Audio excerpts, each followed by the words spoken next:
चाचा चौधरी की बास्केट। मेरे पति की बास्केट काफी फट गई है। मैं उनसे कहूंगी कि जाकर कपड़ा लाकर नई बास्केट सिलवा लो। कमनी, नया कपड़ा लाने की जरूरत नहीं, तो मैं इस फटी पुरानी बास्केट के बदले नई बास्केट मिल सकती है। चाचा चौधरी तो इशारा करती है। बे चाचा चौधरी, आ रहा है देखो, इसकी नई बास्केट से अपनी बास्केट बदल लो। यह तरकीब अच्छी है। चाचा जी आइए, चाय पीते जाइए। चाय?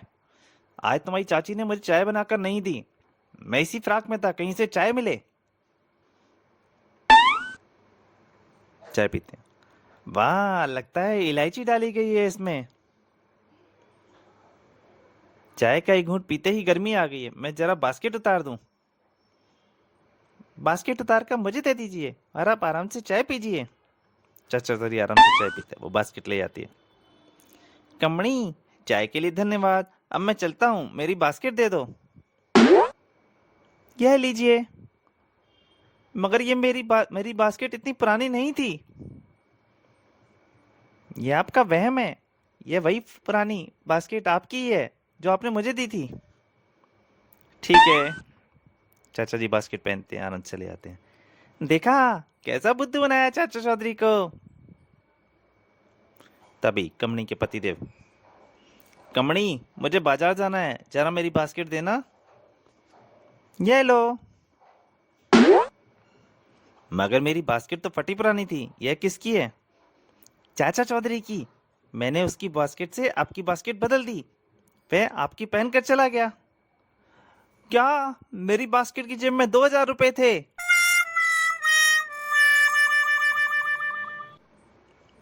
डमरू और ड्रोकन। डमरू, इस खजूर के पेड़ पर अभी फल नहीं आए, फिर तू इस पर क्यों चढ़ रहा है? रोकन, तुझे खजूर खाने से मतलब है या पेड़ गिनने से? यह पेड़ सड़क के किनारे पर है। जो कोई सड़क से गुजरेगा, उसकी टोपी पकड़ी हम इस कांटे से उतार लेंगे, फिर उन्हें बेचकर खजूर खरीद लेंगे। वाह डमरू। कोई आ रहा है, कांटा फेंको। कांटा जाके इसकी टोपी में फंसता है। बाद में चिल्लाता है, मेरा हैट है। ऊपर जाकर गायब हो गया। तभी सामने से चाचा दादी साबू आते हैं। अरे भाई, उस सड़क से मत जाओ। सिर पर जो कुछ होता है उस पेड़ के नीचे जाते ही गायब हो जाता है। अच्छा, चलते हैं। उधर डमरू और रोकन भी चाचा चौधरी और साबू को देख लेते हैं। इस बार पगड़ी वाला आ रहा है। वह ज्यादा पैसे में बिकेगी। कांटा फेंको। ऊपर से कांटा डालते हैं और कांटा जाके सीधा चाचा चौधरी की पगड़ी में फंस जाता है। कांटा खींच नहीं रहा है, जोर से खींचो। साबू, खींचो। साबू रस्सी को उल्टा खींचता है और दोनों नीचे आ गिरते। ओहो।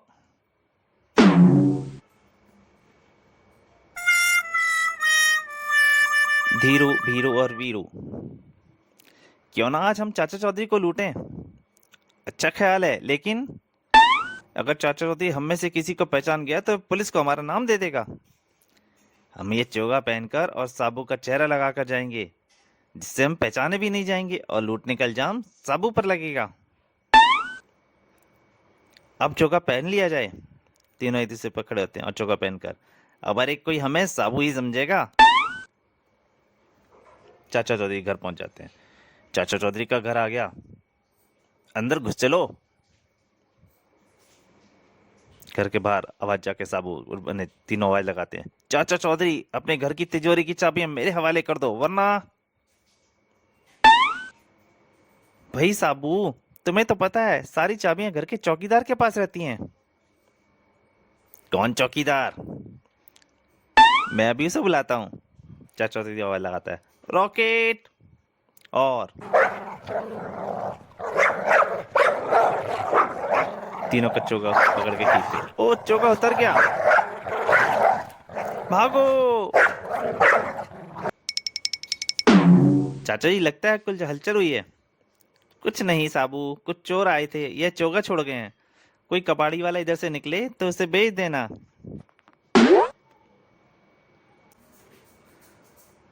खौफनाक परिंदा। चाचा जी, देखिए कितना बड़ा और खौफनाक परिंदा दिखा है वह। साबू, यह पक्षी पृथ्वी का नहीं लगता। वह घोड़े पर बैठ रहा है। साबू लगातार बोल रहा था। उस परिंदे ने सारे घोड़े को अपने परों से ढक लिया। और जैसे ही वो परिंदा उड़ता है, अरे वह घोड़ा कहाँ गायब हो गया। वो परिंदा अच्छा चौधरी साबू के सामने आता है। मूर्खो, मैं शाकाशो हूँ, अंतरिक्ष से दूर तगोड़ा ग्रह नामक ग्रह से आया हूँ। वहां से प्राणी ऐसे ही होते हैं जैसा मैं हूँ। मुझे भूख लग रही थी, इसलिए उस जानवर को खा गया। मुझे और भूख लगी है, मेरे लिए और जानवर लाओ। जानवर हमारे लिए उपयोगी हैं, तुम उन्हें नहीं खा सकते। तो फिर मैं तुम दोनों को खाकर अपनी भूख मिटाऊंगा। साबू को गुस्सा आता है। मच्छर, इससे पहले मैं तुझे मसल दूंगा। चाचा जी रुक जाते हैं। साबू ठहरो, शाकाशों से निपटने के लिए ताकत के नहीं, दिमाग को काम में लाने की जरूरत है, क्योंकि शाकाशों में इंसान को निगल जाने की क्षमता है। शाकाशो, तुम्हारी भूख मिटाने के लिए हम अभी जानवर लेकर हाजिर होते हैं, तब तक तुम उस चट्टान पर बैठकर आराम करो। चाचा जी चट्टान की तरफ इशारा करते हैं। लो, मैं बैठ गया। अगर 5 मिनट के अंदर तुमने मेरी भूख मिटाने का इंतजाम नहीं किया तो मैं तुम दोनों को निगल कर अपनी भूख मिटा लूंगा, समझे। 5 मिनट तो दूर, 1 सेकंड में तुम्हारा इंतजाम करते हैं। लो, तैयार हो जाओ। चाचा चौधरी अपने हाथ में लगे रिमोट का बटन दबाते हैं और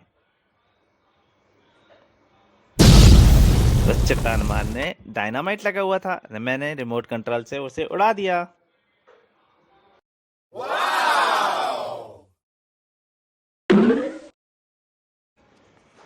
सफर सदर बाजार का। एक किट्टू पौना खंबे पर चढ़ के बैठा हुआ है। अरे घपलू बाबू, बस स्टॉप के खंबे पर क्यों बैठे हो। मुझे सदर बाजार जाना है। तो नीचे उतरकर बस का इंतजार करो, बस तुम्हें सदर बाजार पहुंचा देगी। नहीं, बस का किराया 1 रुपया लगता है। अगर साबू मुझे एक हाथ मार दे तो मुफ्त में ही वहां पहुंच जाऊंगा। एक बार साबू मुझे ऐसे ही सब्जी मंडी पहुंचाया था साबू ने। अगर सारे लोग ऐसा करने लग जाएं तो सरकारी बसों का दिवाला ही निकल जाएगा। तभी आहा, चाचा चौधरी तो दिखाई दे गया। चाचा जी, साबू कहाँ है। साबू पीछे आ रहा है। साबू अगर मुझे एक हाथ मार दे तो सदर बाजार की सैर कराऊं। चाचा चौधरी समझाते हुए बोलते हैं। घपलू बाबू, कभी कभी मुफ्त की सैर बड़ी महंगी पड़ती है। पर लो, वह आ गया। साबू, अगर तू एक हाथ मार दे तो मैं सदर बाजार की सैर कराऊं। लो, तैयार हो जाओ। और साबू एक घुसा लगाता है। ढियुम। घपलू उड़ता हुआ चला जाता है। वहां गोलगप्पे वाला गोलगप्पे बेच रहा होता है। गोलगप्पे, गरम समोसे, कचौड़ी। और घपलू आके उसी के ऊपर गिरता है। सारा माल बर्बाद कर दिया, निकालो 135 रुपए 50 पैसे।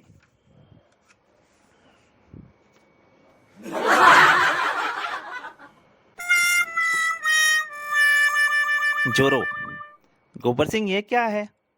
जोरो, मेरा प्लास्टिक का पहलवान जो साबू को हराएगा। साबू बहुत लंबा चौड़ा है ना, इसलिए हम उससे डर डर लगता है।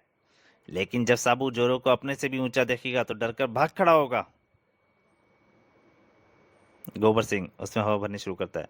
गोबर सिंह बस करो, थोड़ी और हवा भरनी ही नहीं कि जोरो फट जाएगा। चाचा चौधरी, अपने साबू को बाहर निकालो, मेरा जोरो पहलवान उसे कुश्ती के लिए चैलेंज करता है। गोबर सिंह, साबू को बुखार है, वह डॉक्टर से दवाई लेने गया है, बहाने बना रहे हो। तभी साबू पीछे से। चाचा जी, मैं दवाई लेकर आ गया। साबू, मेरे जोरो पहलवान से कुश्ती लड़ो या हार स्वीकार करो। साबू को गुस्सा आता है। चूहे, मैं बीमार हूं, लेकिन फिर भी तेरे जोरो पहलवान से कुश्ती लड़ने को तैयार हूं।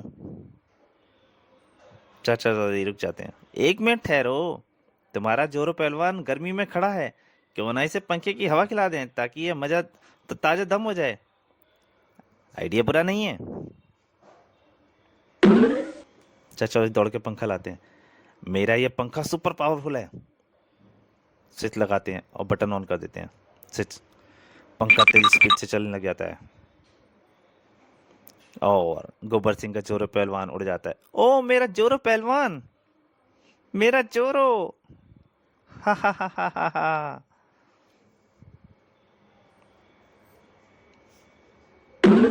चालबाज खोकन, अरे खोकन ये चादर लिए क्यों खड़ा है? एक मजेदार खेल करने के लिए ढक्कन। इस चादर को सड़क पर बिछा दिया, अब आगे देखना।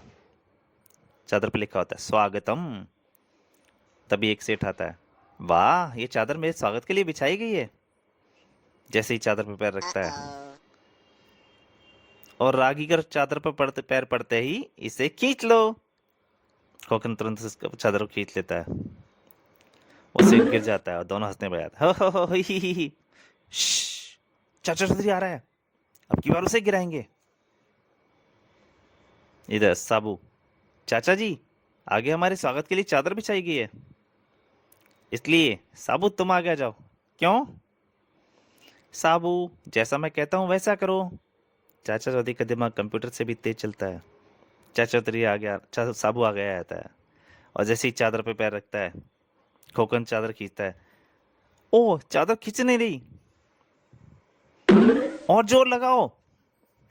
दम लगा के दोनों जोर लगाते हैं और चादर फट जाती है। ओ चादर फट गई और दोनों पीछे खिड़की पे जा के लगते हैं।